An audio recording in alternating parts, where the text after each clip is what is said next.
When you're first learning to make pots, it's not about making the perfect pot. It's about making lots of pots. With each pot, you get a little bit better, and with enough practice, you can actually get to the point where you can make the pot that you like. It went from something rough and crude to something pretty interesting by iterating.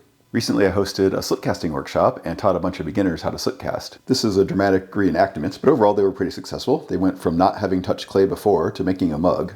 However, this does have several flaws, and they asked how they could fix them. And my response was, just throw it in the reclaim. And start again. That may sound a bit extreme, but is actually a healthy thing to do. Hi, I'm Kent. Let's talk about learning to make pots. When you're just starting out, it's very tempting to try and go ahead and make that perfect pot. I've seen this by several different people when they're starting ceramics, and it's really difficult. Ceramics, while fun, is a skill to be learned.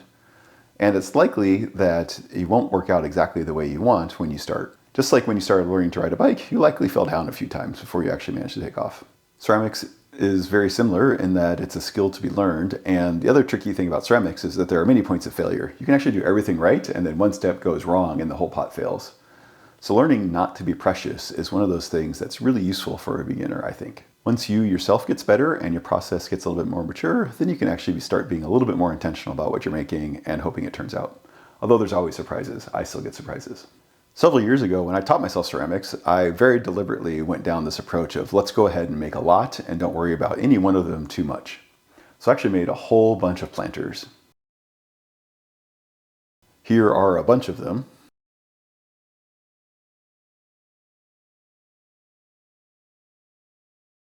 I very deliberately made planters. The plants didn't really care if the pot didn't turn out quite right. It could be a little bit lumpy, or there could be glaze defects, or whatever. Things that are pretty common for very early in your ceramics journey. And the plants are just fine with it. Well, mostly. I probably need to take care of the plants a little bit better.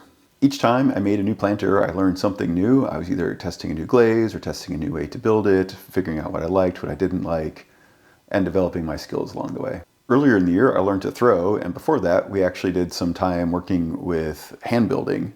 And I've done actually very little hand building. I pretty much jumped straight into slip casting. So the first project was actually this one. It was basically take a week, make a pinch pot, don't worry about it, go ahead and glaze it, and go.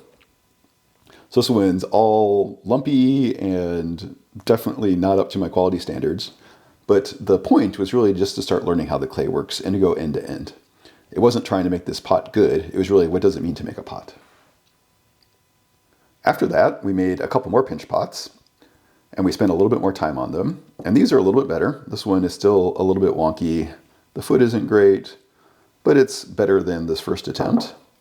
And then a second where I was experimenting with the form, and I think this one's interesting. I actually want to go ahead and make a mold for this one day and be able to slip cast it. But by doing this rapid progression, we were able to go ahead and slowly learn how the clay worked, how it moved, things like that. Later in the class, we did another pot. This one was actually a hollow form, again a pinch pot, and I then spent more time decorating the surface. This is actually raku fired, so it's got the nice raku glaze on it. Now we're getting much more interesting. And then the last thing I did in the class is I used one of my 3D prints, and I made this as well. This is still hand built, it's not slip cast. And then I actually used my own glaze on this as well. And then there were some other things as well, like I made a nice big vase as well, which is really cool, but I don't have that out here right now. So over the course of the class, we went from very simple things to much more complex. And obviously I had a background in ceramics, so most people didn't get this far, although some others did as well. When we actually started throwing, the instructor basically said the same thing. Don't worry about actually making pots, just try and get the clay centered first of all, and then once you get it centered, just pull. Don't worry about making a pot. Once you get it pulled up, go ahead, wire it off, start again, do that over and over again. Really just learning how the wheel works. Once you have some control over the clay, then you can start forming it into something that's much more interesting and closer to what you intend. I'll contrast that with a different class that I take. This one was outside of an academic setting and at a commercial pottery studio, and there the instructor actually went over and helped someone fix their mistakes. I think that's a bad thing to do. It's basically relying upon the instructor to go ahead and make the piece for you as opposed to just starting from scratch and throwing it again. Sure, that takes more time, but it'll actually get you to where you want to go. If you just want to have someone else make your pieces, then just hire them out. So that brings us up to the slip casting workshop. We went ahead and slip cast a bunch of my molds. So I showed them how the molds work, how the slip works, and everything like that. And then we did hands-on where we actually slip cast some pots. So I mixed up my slip, poured it in, and we did handles as well. And the results were something kind of sort of like this. As I said, this is a dramatic reenactment. So they kind of sort of got it working. The process was effective. They managed to get out the body, they managed to get out the handle. However, there are basically several technical flaws here, and I can't blame them. This is the very first time they'd ever done this. So the rim in particular is problematic. So they didn't trim the rim correctly, so they weren't using the razor, or they picked it up and teared it off, or there were some chunks that were taken out.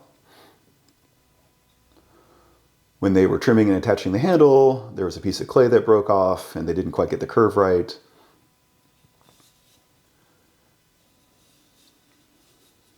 And then I don't know how well you can see, but there was excess slip put on, and it kind of dribbled down the side on several of their pieces.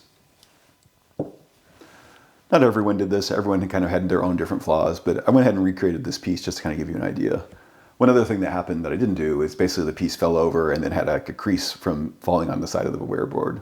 And that same question came up, how do I fix that? And it's like, just go with it. Now your piece is nice and loose, it's not tight. So at the end, they asked me how to fix this, and some of these things are addressable, but I told them, just throw it in the reclaim and do it again. That was the end of the class, so we didn't have time to do that, but if they came back, that's exactly what we would do. We would just try and make several different pieces over and over again. Before throwing it in the reclaim, I think there are a few things that you can try, basically just to try and understand what's easy to fix and what isn't. Someone, for instance, was going to go ahead and clean up the seam right away, and I said, no, don't worry about it. It's too wet. All of these drips from the excess slip could have been sponged off when it was still very wet. That would have been fine. Depending on how rough the lip was, this could maybe be sponged down a little bit, or it could be put on a banding wheel and trimmed. So you wouldn't want to do this with the handle, but just for illustrative purposes, you can take a knife or a needle tool and basically score around the top and trim off the top rim. Your pot gets a little bit shorter, but then you don't have all this jaggedness. So don't give up right away, but be mindful of how much effort you're putting into trying to fix the pot. Really, the fixing at this point is really learning more about the clay, how the pots work, in this case, how slip casting works. If you then went and made another pot right away, you likely would not make the same mistakes. You may make other mistakes, or maybe there's still some challenges, but hopefully you would get a little bit better. And I'm talking about this in the context of slip casting. It was also true for pinch pots and wheel making in the class that I talked about. And it also holds for mold making. My first molds were pretty rough. Part of that was because I didn't have shape cast, and I was just making them kind of the manual way. But even with shape cast very early on, I was making mistakes. It's fine, just do it again, iterate, try and learn from your mistakes, and do that over and over again. Eventually you'll figure it out. So the instructor in my wheel throwing class basically gave the advice of be prolific. Just make as many as you can. Don't get hung up on any one piece, just make them over and over again, and that is actually what will make you better. That's how you will learn and how they will gradually improve. And don't leave too much time between the iterations. The closer you can do it together, the faster it is to iterate. And this is one of the challenges with, for instance, learning to glaze. There's usually a relatively large gap between the glaze firing cycles. And so if you mess up on the glaze part, you don't have a chance to try again right away. But the same thing does apply in that point. There was another person in that class where he basically took the advice and he was throwing lots of pots and then collapsing them down and throwing them in the reclaim and doing that over and over again. His problem is that since he did that so much, he had very few pots that wound up being bisqued, and therefore his glazing skills were actually very poor. And he readily admitted this. So what he needed to do is go ahead and make a bunch of pots and bisque them and then just glaze a bunch so he could figure out how the glaze process worked. So this idea applies across the whole spectrum. So wherever you're getting stuck, just do more right there. I think a way to do this is to take the number of pots that you're making and multiply it by a large number.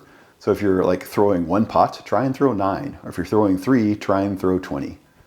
That may sound a little bit extreme, but that will force you to then go ahead and do that iteration and not get too hung up on any one of them.